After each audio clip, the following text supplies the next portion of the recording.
Hello friends, வாங்க இது நேற்று எடுத்த லஞ்ச் வீடியோ. வாங்க என்னெல்லாம் நான் செஞ்சுருந்தேன்னு பார்க்கலாம்.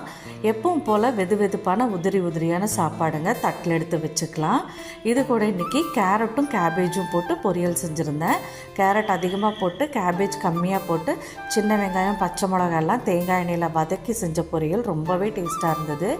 இது கூட மத்தி ஃப்ரை செஞ்சுருந்தேன், அதையும் வச்சுக்கலாம். அப்புறம் இன்றைக்கி குழம்பு தான் ரொம்ப ஸ்பெஷலுங்க. எனக்கு ரொம்ப ஸ்பெஷல். எல்லோரும் அம்மா செஞ்ச மாதிரி செஞ்சேன்னு சொல்லுவாங்க, ஆனால் நான் எங்கள் அப்பா செஞ்ச மாதிரி செஞ்சுருக்கேன். எங்கள் அப்பா எப்போவும் வேலைக்கு போகிற அவசரத்தில் ரொம்ப அவசரமாக குழம்பு சாப்பாடு வைப்பார். அதில் இந்த பருப்பு ஒரு 3/4 வேக்காடு வேகிறக்குள்ளாரியே காய் அதில் கட் பண்ணி போட்டு புளி மிளகாத்தூள் எல்லாம் போட்டு கொதிக்க வச்சு தாளிக்கும் போது சின்ன வெங்காயமும் பூண்டும் தட்டி போட்டு தாளித்து ஒரு குழம்பு வைப்பாருங்க. அவ்வளோ டேஸ்ட்டாக இருக்கும்.